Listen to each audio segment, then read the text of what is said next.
This is Jocko Podcast number 216 with Echo Charles and me, Jocko Willink. Good evening, Echo. Good evening. In attack, most daring. In defense, most cunning. In endurance, most steadfast. They performed a feat of arms which will be remembered and recounted as long as the virtues of courage and resolution have the power to move the hearts of men. And that right there is Winston Churchill speaking in honor of the British 1st Airborne Division at Arnhem. And he was actually making that statement on September 22nd, 1944, in which the battle was not actually even over yet. And we did cover that fateful battle on podcast 94 from the book called Men at Arnhem by Jeffrey Powell. And it's just it's an incredible book and an account of the British Airborne Division in that battle, where they lost almost 75% of its strength, and from that point on was, for all practical purposes, out of the war. So, who were these men that made this stand? We saw one when we covered Jeffrey Powell's book, but obviously there were thousands more. Each one a hero, and also each one a human being. And I recently got a book in the mail that someone sent me. And the book was written by one such man, one such human being. The book is called The Memory Endures, and it was written by a man named Reg Curtis. So let's go to this book and meet and learn and honor a hero of a human being. Here we go. Chapter 1's called Prelude to War. As a youth, I carried out milk. I carried out a milk round in the early morning and a newspaper round in the evening, earning 4 shillings a week, which helped towards the cost of the special clothing I needed as a choir boy at St. Augustine's Church near Grove Park Railway Station.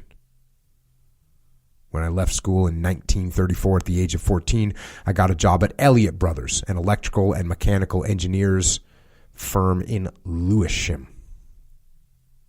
I cycled 5 miles to and from work Monday to Saturday and learned quickly under the watchful eye of the charge hand, learning how to operate a milling machine, center lathe, hydraulic press, and finally working as a capstan setter operator. I had to just read that part because, you know, you always hear about the old man who had to go 5 miles to work and 5 mile home, uphill both ways. Yeah. There you go. Mm-hmm. There you go. Reg Curtis was doing it. Mm-hmm. After 3 years, I was beginning to set, and by the way, he's like 14 years old at this time, just kind of FYI. Mm-hmm. So after 3 years, I was beginning to settle in for a long-term job when a series of small strikes put the damper on my enthusiasm. The persistent industrial action prompted my decision to join the Army, where such strikes were not tolerated. You kind of get the impression this is a hard guy, right? Mm-hmm. They're having strikes, whatever. He says, where can I go where that's not going to happen? Oh, I know, the Army. Mm-hmm. My father had been in the Royal Army Service Corps, and my grandfather was the chairman of the Royal British Legion, so the Army seemed natural enough in my family. I was encouraged by my Uncle Fred, himself a regimental sergeant major. I chose the Foot Guards because after a short term of service, I would be acceptable to the City of London Police. In those days, you had to be at least 5 feet 10.5 inches tall to be a policeman. I was already 6'1" and still growing. I presented myself to the Guards recruiting office in London and enlisted with the 1st or Grenadier Regiment of the Foot Guards. And flowing forward a little bit, there was There was one Corporal Tucker. So now he's, going through the boot camp scenario. There was one Corporal Tucker, my squad instructor, who took great delight in marching us on to the frozen parade ground with extra zest, then put us on a charge if we slipped up, so you not only received a sore rump, but also got extra parade as punishment. Another approach was to march us toward a large puddle and then give the order to mark time. Come on, knees higher, he would shout from a safe distance, scrutinizing each man in turn and looking for any signs of cracking. We were just numbers at Caterham, though to this day I say it did me no harm, as it instilled a self-discipline that has served me well through life. That's what you're going to get. And, you and I were talking earlier about basically normal face. Basically, look, I'm not going to show that this is not fun. Mm-hmm. I'm not going to show. And you were saying that you learn if you say, look, no factor, right? No factor. I got to do this hard thing, no factor. Not, hey, I got to do this hard thing, so I'm going to get mentally all fired up. No, just no factor. Yeah. And you learn over time that saying no factor, keeping it in your head, actually, you get better at it. Yeah. And all of a sudden, hard things, you just go, all right, I'm just going to do it. I'm just going to attack it. Mm. That's one of the things that this type of military training does. And he's saying, look, the stuff that this guy's going to go through is 1,000 times harder than doing mark time march on the parade ground for an hour. Mm-hmm. Thousands of times harder, infinitely harder. Mm. But there's a little lesson that he learned. And plus, he's British, right? Mm-hmm. And the Brits with the stiff upper lip, that's like a whole culture. At least it used to be, because the culture's changed a lot in Britain. But this warrior culture of, hey, they're literally England, if you think about it. The stiff upper lip, which is, hey, we're just going to go do it. That's the no factor culture of, hey, we got something to do. Cool, we're going to go do it. Watch this. Well, this is England. What do you got? We got something hard for us? Cool. No factor. Stiff upper lip. Move forward. Fast forward a little bit.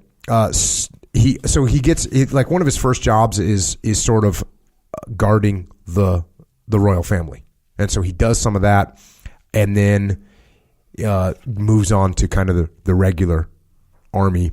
Going back to look, soon enough, I left the glamour of Windsor and the comfort of Victoria Barracks behind and was sent to Pirbright in Surrey, where every guardsman goes for field work craft and firing on the open range. It was my duty to be able to handle and fire a gun in preparation to protect king and country in an emergency. But trust my luck to have fallen foul of bad weather.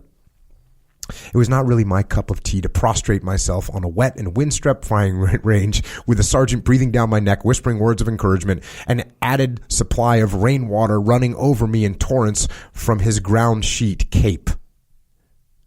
This is not the way you would hear a U.S. Marine describe being on the range in a rainy day. That's just such a British way of explaining this.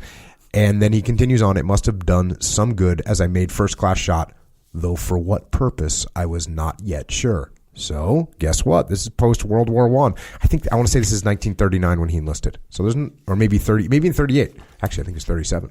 Yeah, 1937 he joined the Army. So there's, World War I was, 20 years in the past. That was the war to end all wars. Sure, there's a guy in Germany that might be getting a little uppity, but he's saying, hey, look, I know I got to learn how to use this gun, but not really sure what I need to know how to do this for. Mm-hmm. Continuing on, fast forward a little bit. Early in 1939, I was transferred to the home of the British Army at Aldershot in Hampshire. I'll never forget the atmosphere of the night of the tattoo, which tattoo is like a word for a parade, basically. When our battalion marched on, dressed in navy blue trousers with red piping down the outside outseam of each trouser leg, long-sleeved white waiter-type jackets with brass buttons, and the guard's peaked cap with red band around the crown. Carried out without a word of command, our drill display lasted for 20 minutes, the finale being the only time a command was given. The battalion will advance in review order by the center. Quick march.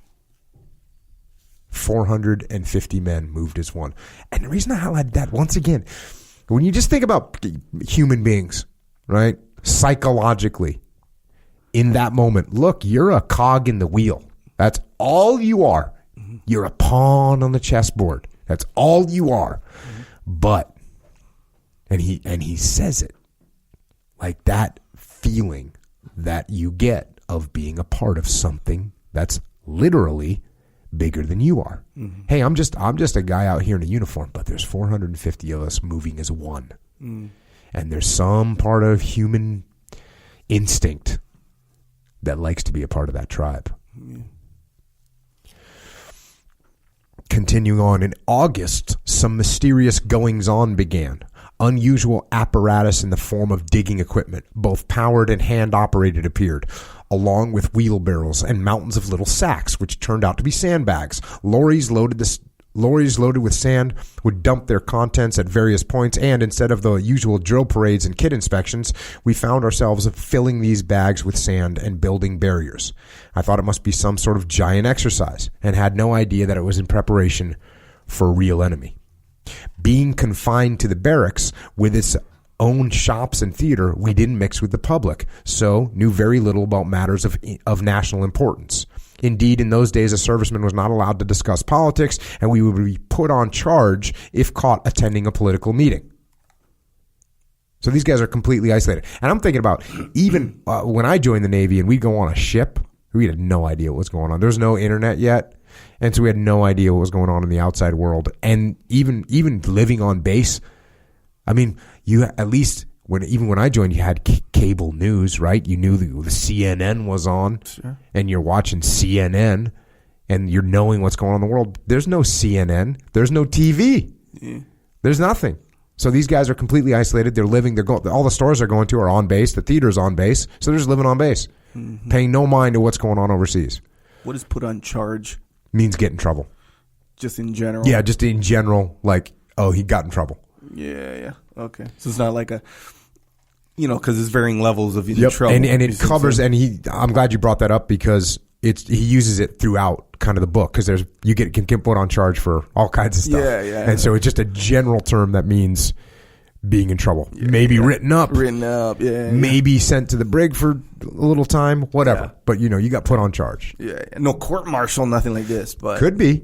You keep it up. Yeah, it could be too. You if you did something really bad, you just got he's going to get put on charge for that. Okay, yeah, I got you. I understand. Yeah. Just any level of trouble is what I perceived it as. Yeah. Maybe a Brit military person will let us know if I'm wrong. Continuing on the 3rd of September, war was declared with Germany, and I realized what all the sandbagging was for. Within days, my battalion was mobilized, reservists were called up, and along with thousands of other troops, 2 weeks later, we were in France. I think I was quite unperturbed at the possibility of getting killed. After all, I was a soldier, trained to kill, so why should I have any qualms? You know what's nuts about this? And I mean, putting it into perspective, World War I, which was now 20 years in hindsight, was so insanely savage. And yet, this guy's still, Reg is like, yeah, you know what? Cool. I'm not worried about getting killed. I'm a soldier. And you think about the casualties in World War I, you had to be. It shows you how quickly we can forget. Right, what war is. Because if you witnessed a day on the battlefield in World War I, there's no way you'd want to do any of that ever again. But whatever, you're 20 years old, you're a crack shot with that rifle, time to go get some. Continuing on, in the forward positions, and by the way, now I'm just jumping past, hey, they get there, and by the way, like I said, they get to France 2 weeks later. This isn't like, okay, we're doing a prolonged preparation. No, we're declaring war on the 3rd, and in September, the 3rd of September, we're declaring war, and then in September, 2 weeks later, you're on the ground in France ready to get some. In the forward positions, so now they start moving forward from France. In the forward positions, we took over a deserted village called Tromborn, about 6 miles from the German border. As it was snowing, our fighting patrol decided to make use of sheets to create. So they're in these areas that are pretty much abandoned, And so they're going into houses and finding stuff. As it was snowing, our fighting patrol